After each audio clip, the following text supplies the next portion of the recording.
안녕하세요. 전윤수 박사의 마음테라피 한윤수입니다. 네, 오늘도 명쾌한 강의로 우리들의 답답한 속을 시원하게 풀어주실 정신과 전문의 전윤수 박사님 모셔보겠습니다. 안녕하세요. 안녕하세요. 네, 반갑습니다. 지난 시간에 남자와 여자가 다르다, 서로 다른 점을 인정해줘야 된다라고 하셨잖아요. 자꾸 연습을 하다 보니까 남편에 대한 잔소리가 줄더라고요. 그렇습니까? 남편이 굉장히 좋아했습니다, 박사님. 그렇습니까? 다행입니다. 자, 오늘 시간에는 행복한 부부가 될 수 있는 그 구체적인 방법들 말씀을 해주신다고요. 예, 어떤 걸 들어볼 수 있을까요? 오늘 이제 주로 할 이야기는 이제 대화를 어떻게 할 건가. 대화하다 보면 막 싸우기도 하잖아요. 안 싸우고 대화가 이제 어떻게 잘 할 수 있는 거, 그거에 대해서 좀 하고요. 그 다음에 우리 옛날에 제가 어릴 때만 해도 부부는 일심동체다 이런 이야기를 많이 들었거든요. 요즘은 그런 이야기 잘 안 해요. 왜냐면 요즘 애들은 이제 일심동체다 이러면 좀 뭐 구속하고 개성을 없애고 해서 이 시대에 좀 안 맞다 생각하는데 옛날에는 그런 이야기 많이 했거든요. 그래서 부부가 마음이 하나 될 수 있는 길, 요거 좀 제가 좀 이야기하고요. 그 다음에 이래 눈 돌아가는 거. 에 대해서 특히 남자들 이제 어떻게 자기 마음 다스릴 수 있나 뭐 그런 문제를 좀 이야기할까 합니다. 알겠습니다. 오늘 시간 또 아주 재미있는 강의 들어볼 수 있을 것 같은데요. 자, 그럼 여러분 큰 박수와 함께 전윤수 박사님의 강의 들어보도록 하겠습니다. 부탁드립니다. 뭐 굉장히 열심히 들으시니까 강의하는 저도 참 기분이 좋고 신이 나는 것 같습니다. 지난 시간에 이어서 이제 구체적으로 그러면 부부 사이에 어떤 그 대화를 하고 또 어떻게 그러면 이제 마음이 하나가 되고 또 살아가면서 이 부부 생활의 가장 큰 암초가 이 다른 이성에 눈 돌리는 거예요. 그 문제를 우리가 어떻게 할 건가 하는 이야기 좀 시간 되는 대로 해보겠습니다. 먼저 부부가 이 대화를 어떻게 할 건가 이 문제예요. 부부 사이에는 제가 볼 때는 오해가 없어야 돼요. 우리는 언뜻 저 사람이 내하고 같이 사니까 오랫동안 살았으니까 잘 알겠지 하지만 알게 모르게 오해가 굉장히 생겨요. 그렇기 때문에 언제나 나와 저 사람 사이에 오해가 있나 없나 뭔가 좀 미심쩍은 게 있으면 그거를 빨리 탁 알아채서 그걸 풀어야 돼요. 오해가 오해를 불러일으킬 수 있거든요. 그러니까 우리는 서로 다른 거예요. 서로 다르면서 안다고 생각하는 게 부부 관계예요. 그래서 부부 사이가 그런 건데 그래서 가능하면 하여튼 그 오해가 생긴 걸 없애야 돼요. 그래서 오해가 생긴 걸 없애기 위해서는 우리가 대화가 필요합니다, 사실은. 대화란 거는 사람들은 이제 말로 하는 걸 알아요. 근데 말 잘못하다가 막 싸웁니다. 그러니까 이 대화는 기본적으로 우리의 마음이 그냥 나올 수 있습니까? 말을 통해서 나오잖아요. 말이나 우리 표정, 우리 행동을 통해서 말이 나오거든요. 그러니까 어떤 사람이 하는 말이나 표정이나 행동을 따라 들어가면 마음이 있어요. 그러니까 이제 그 마음과 만나는 길이 이제 수단이 우리가 말이나 행동이나 표정이거든요. 그래서 여러분들이 말은 점잖게 하지만 표정이 그하면은 다른 사람이 볼 때 그 마음을 아는 거예요. 어떤 사람 보면은 자기는 화 안 났다고 말하는데 다른 사람 화난 걸 느껴요. 화가 일단 나면요 어떻게 하든 숨길 수 없습니다, 절대로. 내가 아무리 예의 바르게 이야기해도 그 속에는 화가 들어 있어요. 그러니까 화가 나면 난 화를 인정하고 또 자연스럽게 하는 게 좋아요. 그래놓고 자기는 이래요. 나는 화도 안 하고 예의 바르게 했고 그 사람 이상하다 이런데 화나면 벌써 탁 옵니다. 여기는 없지만은 여기에 만약에 화초가 하나 있다. 그러면 여기는 알다시피 밀폐된 공간이잖아요. 또 에어컨도 켜고 이러니까 화초가 이게 견디기가 어렵잖아요.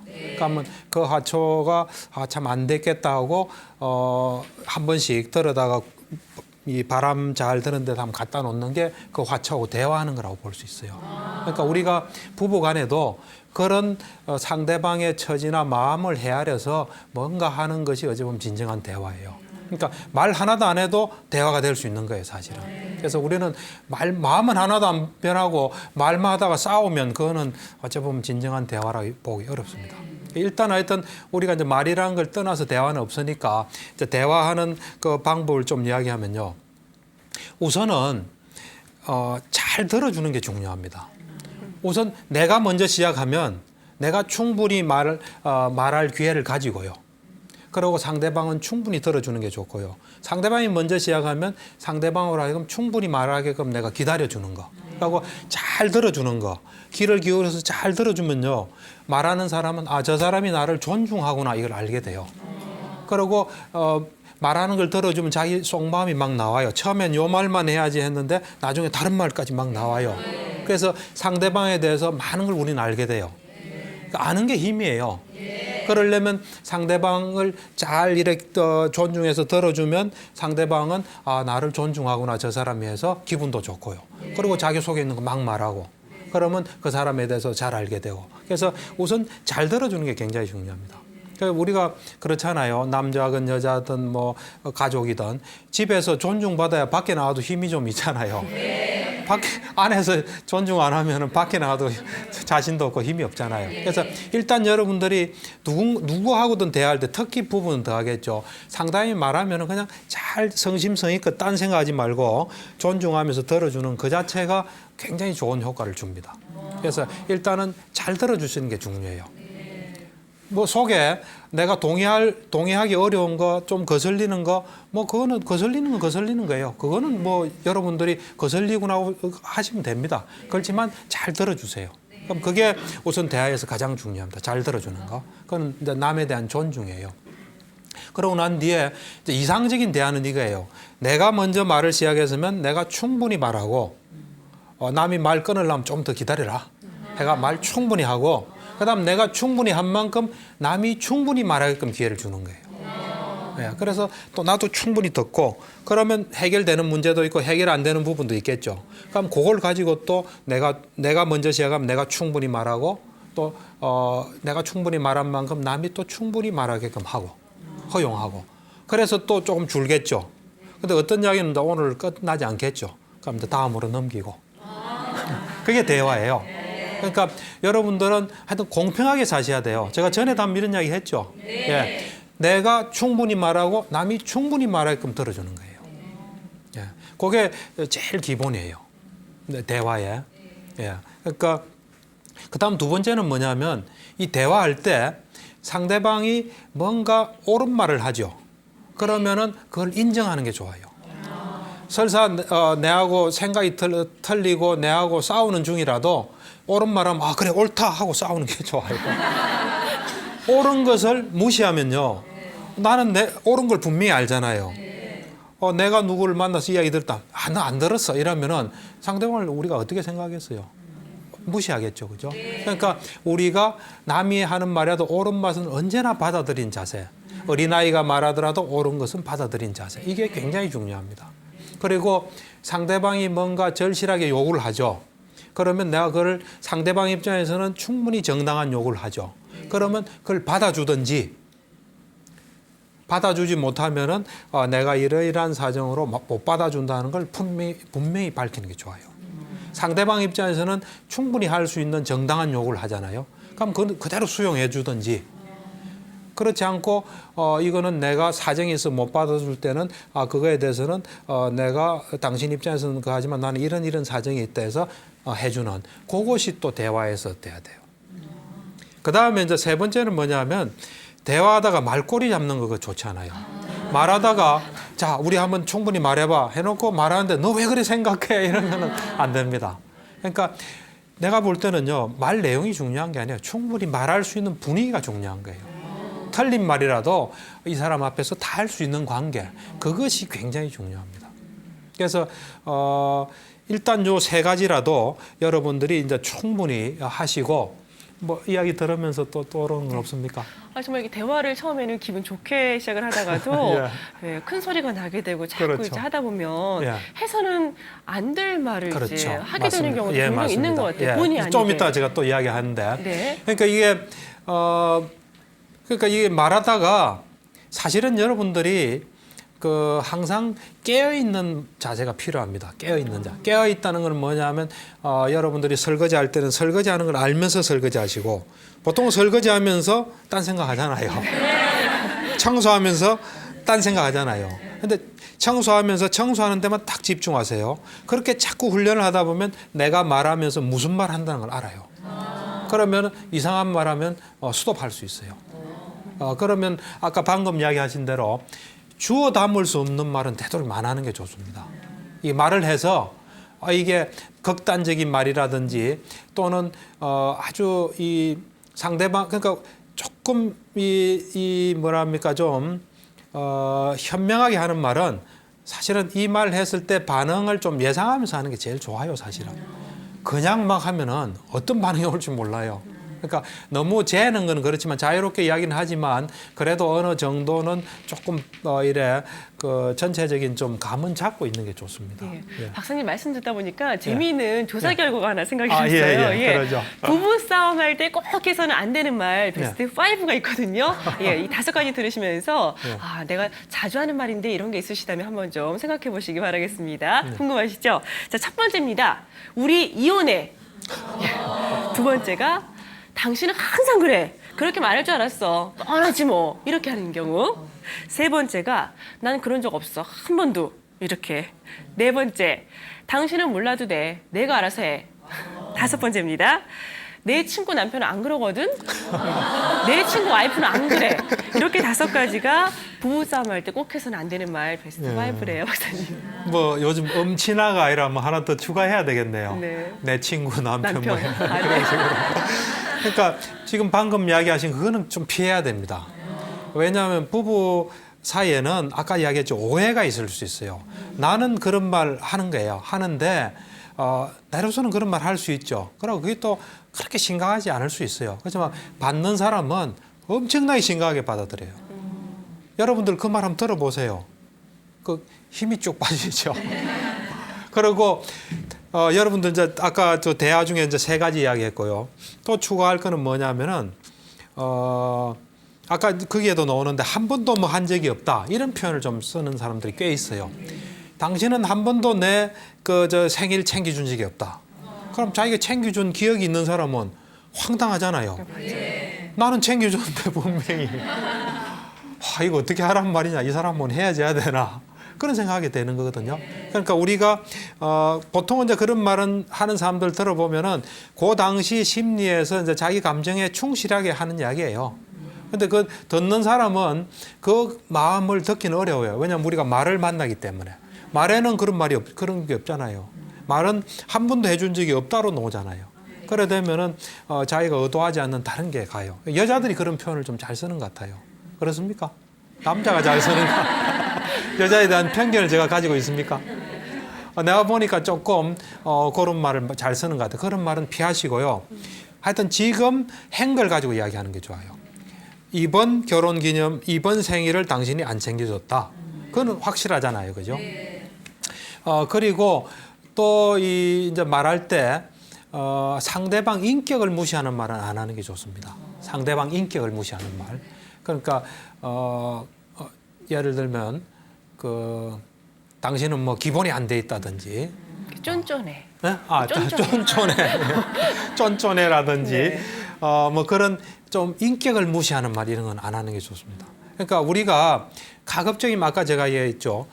분명히 드러난 관찰적인 말, 일어난 사실을 가지고 이야기하면 그 말은 그 사람이 자기를 돌아보는 데 쓸 수 있는데 뭔가 평가하고 판단한 말은 부작용을 불러일으키기 좋습니다. 그러니까 예를 들면 당신은 아까 뭐 쫀쫀해 이것도 쫀쫀해보다도 당신이 어디에 가서 뭐 얼마를 썼다 네. 뭐 그렇게 이야기하는 게 좋아요. 그 이제 뭐 조금 더 붙인다면 좀 적지 않나. 네. 조금 더 쓰면 좀 좋을 텐데 이런 정도지. 그거는 그래도 현실에 가까운 말이에요. 완전. 그러다가 쫀쫀해하면 이제 완전히 딱지를 붙이는 거거든요. 사람은 얼마든지 변할 수 있습니다. 자기가 좀 쫀쫀한 사람도 자기도 대범에 좀 이래 그 돈을 많이 써야지 하고 노력할 수도 있고 사람은 언제나 변할 수 있고 변할 가능성이 있는 거예요. 근데 우리가 규정 짓는 말이나 무시하는 말은 딱 그 딱지를 붙이는 거예요. 그래서 받는 사람 입장에서 억울한 거예요. 그게. 그러니까 우리는 사람은 언제나 진행 중에 있어요. 그런데 우리가 그 진행 중에 있는 말을 쓰는 게 좋아요, 우리도. 근데 우리는 고정적인 말을 써요, 보통 보면. 당신은 이래, 당신은 희망이 없어, 당신은 아무래도 안 돼. 이런 거는 고정되는 말 아니에요. 사람 변할 수 있잖아요. 그러니까 여러분들이 말할 때 그런 걸 조심해야 돼요. 그리고 내가 볼 때는 또 이래 내가 절실하게 필요하면 부탁을 해야 돼요, 부탁을. 말 안 하고 알기를 바라고 그러면 좀 곤란합니다. 그러니까 내가 아까 제가 이야기했죠. 내가 참 이것이 갖고 싶다 또는 내가 이게 하고 싶다 하고 알려주고 난 뒤에 안 하는 거는 그 사람 책임이에요. 그런데 내가 그 사람이 나를 알 수 없는데 그 사람은 알고 해야 된다 이러면서 안 하면은 내 책임이에요. 우리가 알려야죠. 그러니까 자칫 좀 여자들이 그런데 좀 많이 빠져 있는 것 같아요. 그렇습니까? 좀 여자 편견이 많습니까? 남자들도 그래요, 목사님. 네? 남자들도 그래요. 그렇죠. 남자도 그렇습니다. 그러니까 여자도 남자 같은 여자가 있고요. 여자도 남자 같은 여자, 있어요. 그러니까 남자도 여자 같은 사람, 여자도 남자 같은 사람. 다양하고 지금은 그냥 보편적으로 이렇게 이야기하는 겁니다. 그래서 그런 거를 좀 조심해야 되고요. 그 다음에 우리가 이제 말하다 보면은 실수할 수가 있어요. 아까 제가 해서는 안 되는 말, 네. 뭐 5가지 했지만 실수했을 때 그거를 잘 수습하셔야 돼요. 우리가 이래 이 사이가 뭔가 약간 분위기가 이상하다 이러면 빨리 탁 감을 잡아서 빨리 수습해야 돼요. 그거 무디면 곤란합니다. 보통 때 무디더라도 그럴 때 빨라야 돼요. 그래서 내가 뭔가 말했는데 부인이 안색이 안 좋다. 그러면 안색이 안 좋다는 건 존재가 팍 영향을 받은 거거든요. 그럴 때 빨리 수습을 해야 돼요. 어떻게 수습하냐면 내가 방금 이런 말을 했는데 그거를 왜냐하면 듣는 사람은 말한 사람의 마음을 몰라요. 또 어떤 과정을 거쳐서 그런 말이 나온지 모르기 때문에 내가 좀 속이 상하다 보니까 이런 말을 했다. 내가 그걸 뭐 심각하게 생각하고 하려고 하는 말이 아니고 그냥 툭 나왔다.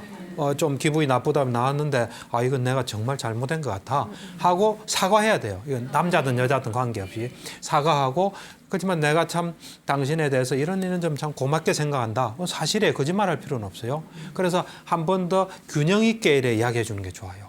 잘못한 건 잘못했다 그러고 또 그다음에 이거는 이래서 놓은 거고 나의 진정한 뜻은 이게 아니고 다음부터 내가 이걸 안 하겠다든지 그래서 상대방 그래도 사람은 뭐 기분 나빠서 필요 없다 하지만 그걸 듣고 마음이 누구로 떨어져요.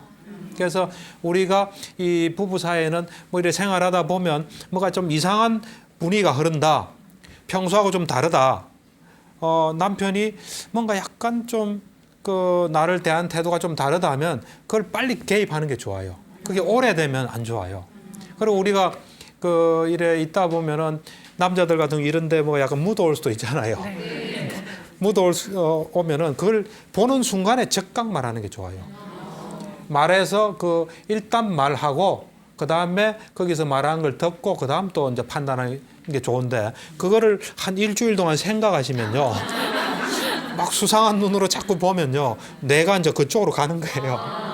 그래 되면 나중에 사실을 들어도 사실 아닌 것처럼 느껴져요. 그러니까 부부 사이에서는 뭔가 이상 기류가 흐르면 그때 즉각적으로 반응하는 게 좋습니다. 그건 남자 여자 쌍방이 다 그렇게 해야 돼요. 휴대전화 이상한 하트가 막 찍혀 있다 이러면은 네. 바로 물어봐야 되겠어요. 바로 물어봐야 되죠. 바로 물어보고 거기서 또 이상하고 미심쩍은 게 있으면 그 다음 또 물어보고 이래야지 확실히 뭘 이래 요즘 이제 정거를 잡기 위해서 내지는 마음이 어떤지 자세히 관찰해 보자. 이러다가 잘못될 수 있습니다. 우리 마음이랑은 완벽하지를 못해요. 관찰하다가 어느 날까지는 바로 가다가 이상하게 가는 수가 있어요. 자기가 된 자기 그게 넘어가는 거죠. 예.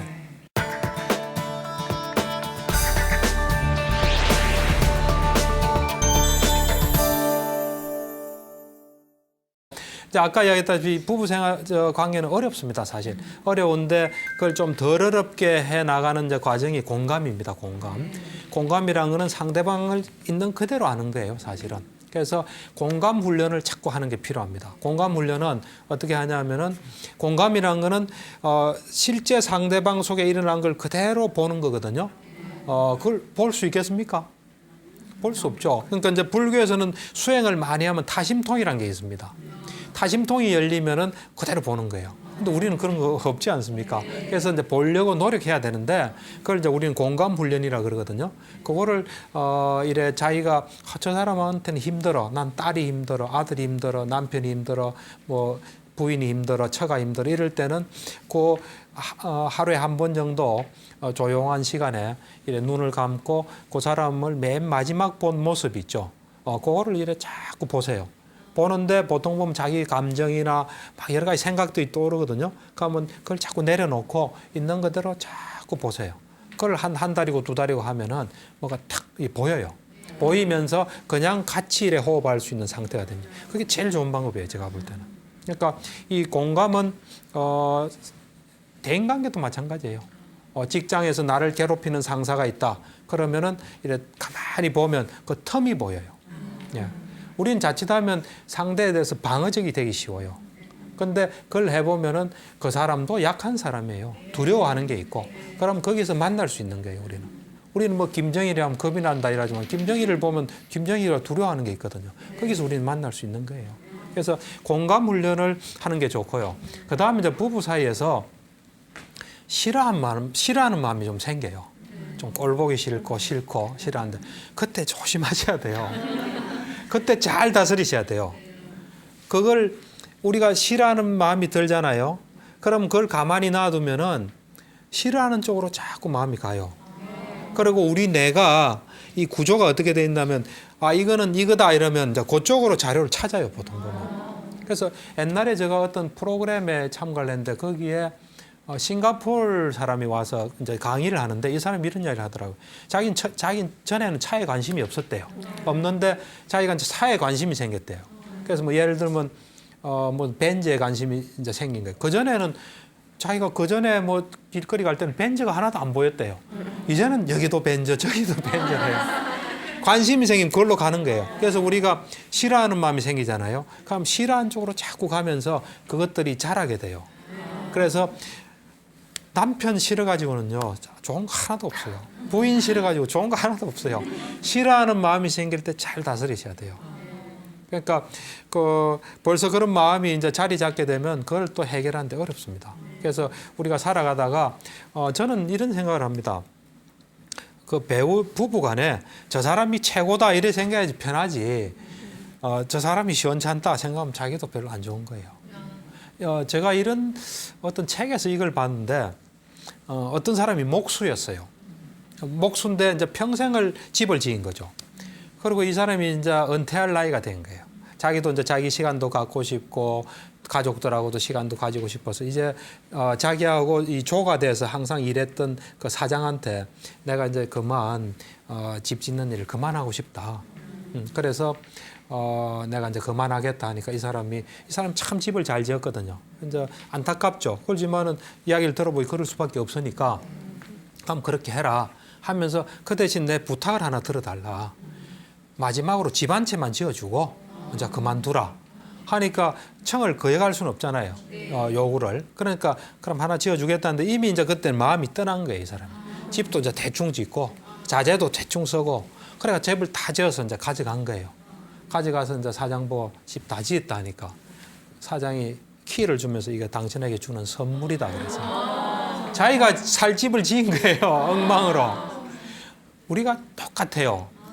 우리가 살 집에는 남편이 중요한 가구 내지는 중요한 그 집에 있는 물건이에요. 물품이에요. 부부가. 그걸 잘 우리는 해야 돼요. 그걸 잘못한다는 건 엉망으로 집 짓고 있는 거예요. 내가 생각할 때는요. 그래서 나한테 영향 주는 것은 내가 살 집인 거예요, 다. 그래서 내 이웃도 내가 사는 집이에요. 내 남편은 말할 것도 없어요. 내 딸, 아들 전부 다 내가 사는 집이에요. 그 집을 잘 지어야 돼요, 우리는. 지금도 집을 짓고 있는 거예요. 그래서 우리는 우리에게 중요한 사람을 잘 관리하면서 해야 되는데 떨어지지 못하면서 미워지면 얼마나 괴롭겠습니까? 안 그래요? 그래서 우리가 사실은 저는 좀 뭐 이래 극단적으로 이야기하고 좀 함부로 이야기할 때 우리가 결혼해서 딴 남자 보고 딴 여자 보는 건 헛물 켜는 거라 봐요. 그거는 진정으로 갈증도 안 되면서 자꾸 하는 거. 어디 뭐 가려서 자꾸 긁는 거 비슷한 거예요. 그러니까 내 배우자가 제일이다 하고 또 그 속에서 그걸 발견하면서 사는 게 제일 좋아요. 제가 볼 때는. 그래서 우선 하여튼 여러분들 속에 그런 부정적인 마음이 이래 싹 들 때 그걸 자기를 위해서 이래 바로 잡으셔야 돼요. 그 다음에 또 하나 여러분들에게 하나 해주고 싶은 이야기는 좀 약간 사이가 안 좋잖아요. 뭐 설사 사이가 좋더라도 그 사람이 내 눈앞에 보이죠. 그러면 보세요. 보되 그 사람의 마음을 보도록 하세요. 우리 생각으로 자꾸 보거든요. 그러지 말고 그 사람의 마음을 보려고 하고 내 눈앞에 그 사람이 없죠. 그럼 내 머릿속에 다 안 담는 게 좋아요. 담지 마시고 자기 할 일 하세요. 그러니까 저를 비난하는 사람도 있을 거예요. 너는 가족도 생각 안 하나? 하지만은 가족 생각하다 보면요 잘못해요. 보통 보면 화가 나든지 소중한 가족 어떻게 되면 어떻게 할까 좀 복잡해지는 현상이 벌어지더라고요. 그래서 조금 매정하게 들릴지 몰라도 우리 눈앞에 가족이 있을 때는 정말 가족을 마음에 보고 정말 이 소중한 시간을 가지고 없을 때는 자기 할 일하고 그러고 난 뒤에 자기 할 일 하다 보면 마음 편하잖아요. 그래서 가족과 만났을 때 좋은 시간 보내고 나는 그게 좀 우리 환자한테는 꼭 이야기해줘요. 왜냐하면 우리 환자는 가족 관계가 안 좋거든요. 그래서 생각하다가 막 화나고 화나다 보면 이제 만나면 따지는 거죠. 당신 뭐 어떻게 할 거냐. 명절 때 만나서 싸우는 사람들 있잖아요. 그 평소에 막 생각하다가 이제 따질 시간은 그때뿐이잖아요. 그럼 막 싸우고 그래요. 그러니까 제가 볼 때는 제가 이야기하는 건 새겨서 잘 들으셔야 돼요. 가족이 서로 생각하고 아끼고 그거 안 해라는 거 아닙니다. 이제 자칫 잘못 생각하다 보면 우리가 문제가 생기기 때문에 그것도 하나의 방법이에요. 그렇게 하는 것도 도움이 될 수 있습니다. 그리고 가족하고 같이 있고 또 남편하고 같이 있는데 예. 왜 외로울 때가 있잖아요. 그렇죠. 그럴 때는 어떻게 하면 돼요? 그러니까 저는 사실은 뭐 자꾸 저는 아마도 좀 냉정한 이야기를 많이 하게 되는데 외로움은 의존심이 있다고 저는 봅니다. 외롭다 이건 잘 보세요. 상황이나 누가 나를 외롭지 않게 해주길 바라는 거예요. 어째 보면. 내가 외롭지 않도록 노력하는 게 중요합니다. 그러니까 외로움을 느낀다는 것은 어째 보면 누가 나를 뭐 어떻게 해주길 바라는 거예요. 그거보다는 내가 외롭지 않게 또 하고 좀 저는 이래 생각해요. 저는 아무래도 이제 환자를 많이 보다 보니까 이런 건데 저는 배우자가 자기 하는 걸 막지만 않으면 좋은 배우자라고 생각해요. 네. 왜냐하면 저는 막는 사람을 하도 많이 봤거든요.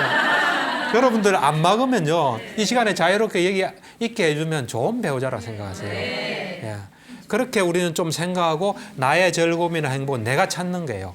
딴 남자하고 뭐 딴 여자하고 찾는 그런 거 아니고 내 인생의 의미, 내 시간은 내가 잘 활용하는 거예요.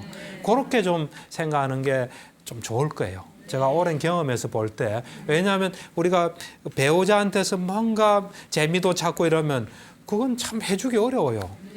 미묘하거든요. 어떻게 행복하게 해줘요. 그 사람 마음에 있는데. 그러니까 그게 잘못될 수 있는데 이제 그래서 저는 좀 극단적으로 내 하는 일만 막지 않으면 좋은 배우자다. 그러고 자기 살 길 자기가 찾는 거예요. 자기 행복도 자기 시간. 우리는 시간을 쓰다 가는 존재예요. 언젠가 우린 죽습니다. 그러니까 시간을 잘 쓰는 사람은 잘 사는 사람이에요. 돈이 아무리 많아도 시간 잘 못 쓰면 잘 못 사는 사람이에요. 이 귀중한 시간을 우리가 순간순간 잘 쓰면서 사는 게 잘 사는 거예요. 이렇게 행복한 부부가 될 수 있는 대화 요령, 예. 마음을 맞춰갈 수 있는 그런 예. 맞추는 과정에 대해서 쭉 말씀을 예. 해주셨잖아요. 예. 근데 솔직히 이런 부분들은 노력을 하면 예. 어느 정도 극복할 수 있는 부분이 있는데 그렇죠. 요즘에 이혼하는 그 원인을 보면 예. 배우자의 외도가 많다 맞습니다. 또 이런 예. 결과도 있었어요. 그 이야기를 아마 좀 하겠습니다. 네. 그 약간 이전에 이제 마음이 하나 되는 길. 우리가 옛날에 그 일심동체란 말 많이 썼지 않습니까? 근데 실제는 이심이체예요. 마음도 둘이고 몸은 다른 거예요. 일심하면 마음이 하나고 동체하면 몸이 같다는 거 아니에요. 실제는 이심이체예요. 이자는 다를 이자를 써서 마음도 두 개고 몸도 다른 거예요. 몸이 다르다 보니까 좋아하는 것도 달라요. 나는 뭐 이래 한식이 먹고 싶고 다른 사람은 스파게티가 먹고 싶을 수 있는 거예요. 그러니까 실제는 이심이체인데 그래서 제가 이제 많이 배운 그 정신과 원로 선생님 그러시더라고요. 실제는 이심이체인데 그 이심이체를 받아들이고 존중하는 마음이 일심동체다 그러시더라고요. 그것도 굉장히 탁월한 해석이에요. 근데 이제 뭐 그렇게 생각하고 살았죠. 살다가 이제 저는 뭐 불교 공부를 좀 하다 보니까 불교 경전을 봤어요. 경전을 보니까 일심이 되는 길이 있더라고요. 그걸 여러분들한테 좀 소개할게요.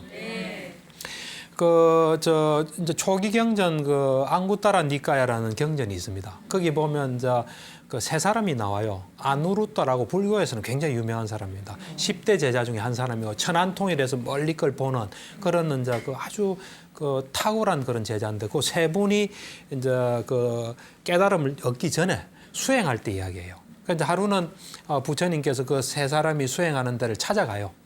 찾아가서 이제 서성으로서 점검을 해요. 첫 번째가 이제 먹는데 자는데 뭐 이런데 불편이 없나 이걸 체크해요. 불편이 없다니까 두 번째는 서로 화합해서 잘 지내나 이걸 또 체크해요. 세 번째는 열심히 노력하나 네 번째는 열심히 노력해서 뭘 경험했나 이걸 다 체크해요. 근데 제가 그 중에 화합해서 지내나 이 부분을 볼 때 일심의 가능성을 제가 발견했어요. 그 이제 세 사람이 깨닫기 전이니까 우리하고 비슷한 거예요. 우리도 할 수 있는 거예요. 이분이 이래 대답해요. 부처님께서 어떻게 화합을 해서 잘 지내야 될 텐데 그렇나 하니까 이 사람이 하는 말이 이런 이야기래요. 내가 이 두 사람하고 같이 생활하는 건 참 나에게 이득이 되고 의미가 있다. 그래서 나는 이 사람들하고 같이 있을 때나 또 이 사람들이 없이 혼자 있을 때도 내 머릿속으로나 또 내 말이나 행동으로 이 사랑이 담긴 자애의 마음을 표현한다 그랬어요. 같이 있을 때도 전제 조건이 내가 이 사람들하고 같이 생활하는 건 너무나 참 이익이 되고 의미가 있으니까 내가 그 사람들한테 말로나 어떤 행동으로나 표정으로나 생각으로나 사랑스러운 마음을 가지는 거예요. 그러고 없을 때도 그러고. 그게 이제 두 번째 단계. 그 다음에 나아가서 이제 일심이 되는 거예요. 그래서 내가 가만히 생각해 보니까 차라리 내 마음을 없애버리고 이 두 사람의 마음으로 내 마음을 삼아야 되겠다. 이래요. 자기 마음이 없어지는 거예요. 그 놀라운 사실은 다음에 또 다른 사람한테 또 물어봐요, 부처님이. 너는 어떻게 화합해 지내는가? 똑같은 대답을 해요. 그 말은 사람은 세 사람인데 마음은 하나인 거예요. 싸움이 있을 수 있겠습니까? 무슨 갈등이나 뭐 충돌이 있을 수 있겠습니까? 그걸 제가 보고 일심 이체는 어쩔 수 없어요. 몸은 달라요. 그러니까 일심은 가능하다는 생각을 했어요. 그러니까 여러분들에게 이제 제가 좀 적용을 좀 해볼게요. 여러분들이 이 남편을 여자가 많으니까요. 이 남편을 내가 만난 것은 지금은 내가 그래 생각 안 할지 몰라도 어쨌든 내가 한때 사랑했고 지금도 또 사랑하고 또 사이에서 자식도 태어나고 어쨌든 내한테 돈 갖다 주는 사람이 어디 있습니까? 매달 돈 갖다 주잖아요. 그리고 우리 입장에서 내한테 밥 해주잖아요. 내한테 밥 해준 사람이 어디 있어요? 그래서 어쨌든 내한테 참 소중하다. 그래서 이 소중한 사람 소중하니까 내가 이 사람이 있는 데선 없는 데선 이 사람을 사랑하는 마음 생각도 하고 또 말도 하고 좀 행동도 해야 되겠다. 그리고 조금 나아가서 나의 좀 이기적인 마음 이걸 버리고 마음이 하나가 돼야 되겠다. 그래 생각하면 되는 거예요. 근데 아까가 아니라 저번 시간에 제가 미국의 어떤 사람이 60년 결혼 생활하고 의사 한 사람이 부인 시킨 대로 한다 그랬잖아요. 그 일심이에요, 일심. 그래서 그런 마음을 매일 가질 수는 없잖아요. 매일 가지면 제일 좋고요. 매일 못 가지면 어쩌다가 한 번 가지시고 정 안 되면은 결혼 기념일라도 원래 배우자에 대한 선물로서 가지고 그게 안 되면 그런 걸 한 번씩이라도 기억한다면은 우리가 좀 살아가는데 그런 가능성도 있어요. 그러니까 그걸 실천한 사람들도 있는 거예요. 우리도 할 수 있는 거 아니에요? 할 수 있지 않겠습니까? 네. 잊어버리시면 안 돼요. 어떻게 가능하겠습니까? 예, 배우자가 없을 때도 이제 많이 예뻐해줘야 말씀하셨으니까 그렇죠. 남편 출근하고 이제 전화로 친구랑 남편 흉 보고 이러면 안 되겠네요. 예. 그리고 이제 아까 말한 이제 우리가 이성에 관심이 갈 때 그걸 이제 어떻게 다스릴까 하는 거거든요. 그러니까 이제 불교에는 보면은 이성에 대한 어떤 욕망 다스리는 노하우가 굉장히 많습니다. 왜냐하면은 사람에게서 이성에 대한 욕망이 굉장히 크거든요, 사실은. 그러니까 부처님도 이런 말씀하셨어요. 세상의 어떤 모습보다도 남자의 마음을 사로잡는 모습이 있다. 그건 여자다. 여자의 모습이다 그랬어요.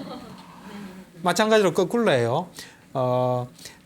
여자에게 그 남자의 또 모습이 가장 사로잡는 거예요. 그러니까 남자 여자는 그렇게 서로가 향하도록 돼 있어요.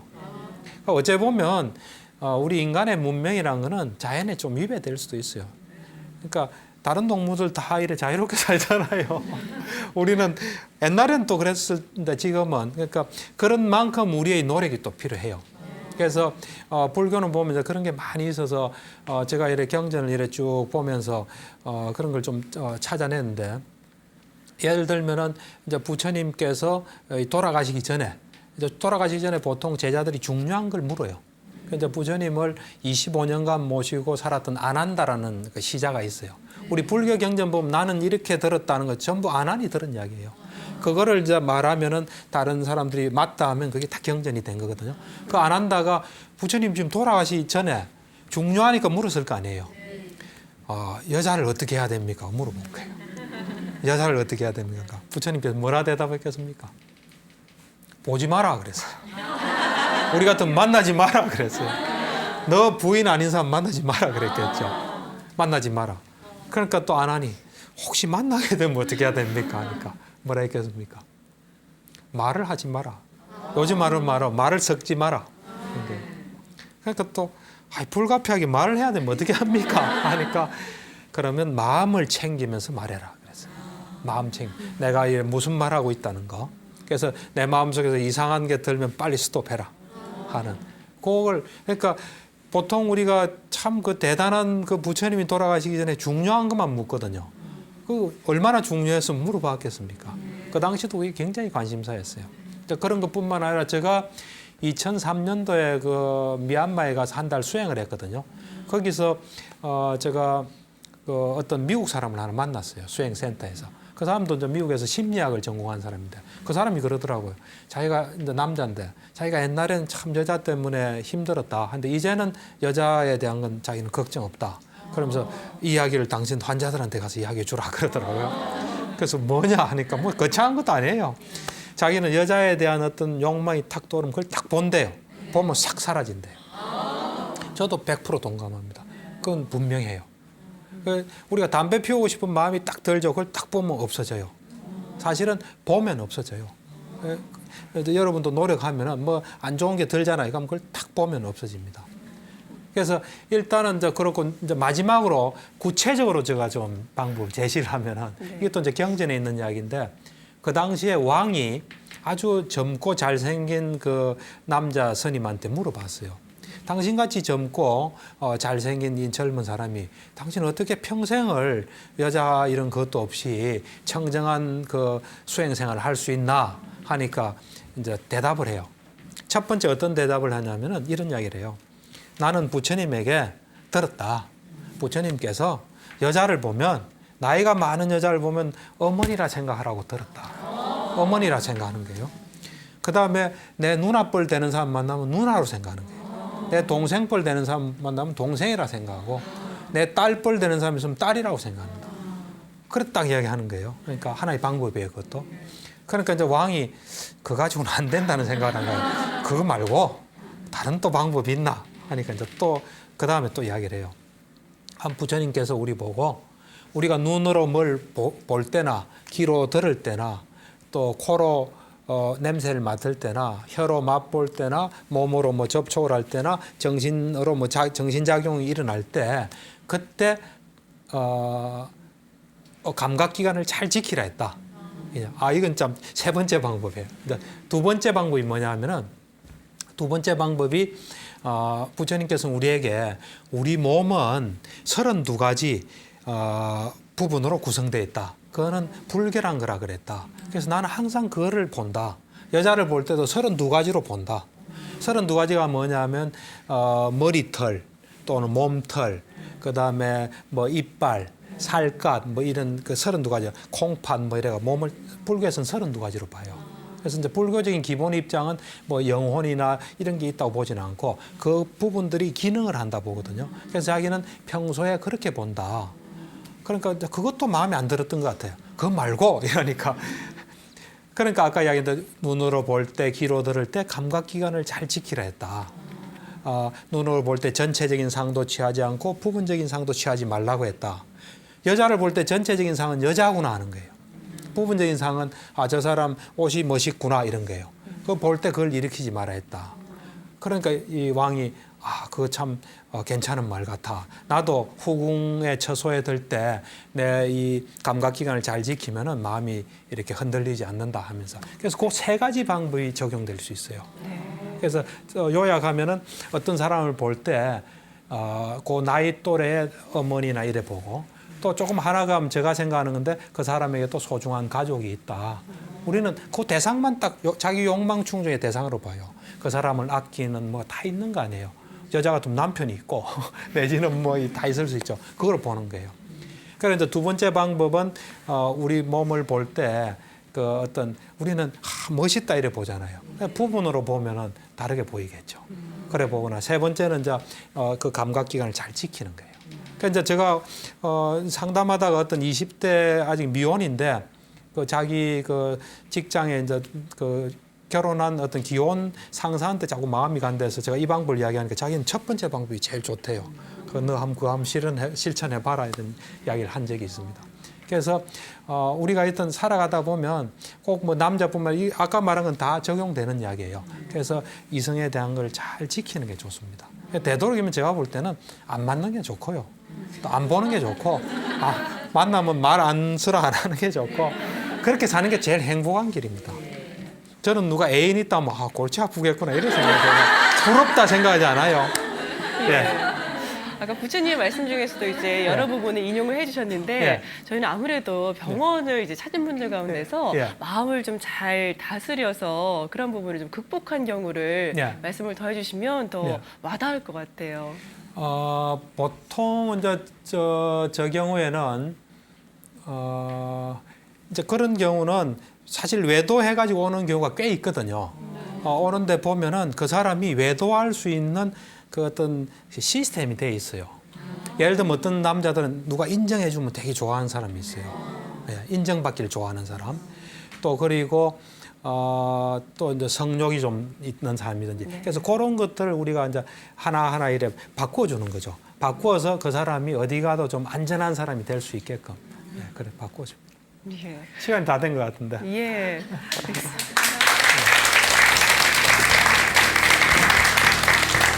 네, 막상 말씀 잘 들었습니다. 지난 시간에 이어서 이제 오늘 이 시간까지 행복한 부부가 될 수 있는 구체적인 방법들에 대해서 쭉 말씀을 해주셨는데 저도 그렇고 우리 여러분들도 명품 부부로 거듭날 자신이 이제 어느 정도 생기셨죠? 네. 근데 방송 보시는 미혼 여성 남성들은 결혼을 해야 돼 말아야 돼 막 고민하실 것 같아요, 목사님. 안 그럴까요? 근데 안 할 수는 없을 거예요. 예.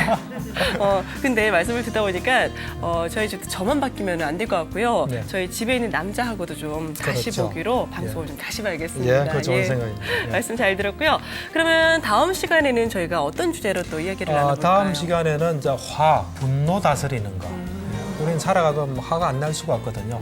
그럴 때 자칫하면 모든 걸 파괴하기 쉽습니다. 그럴 때 이제 어떻게 하면 우리가 그 화나는 마음을 잘 다스릴까?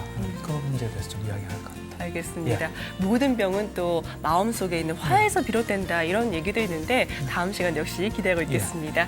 네, 그럼 전현수 박사의 마음 테라피 오늘 시간은 여기까지입니다. 평안한 한 주 되시기 바라겠고요. 저희는 다음 시간에 다시 인사드리겠습니다. 성불하십시오.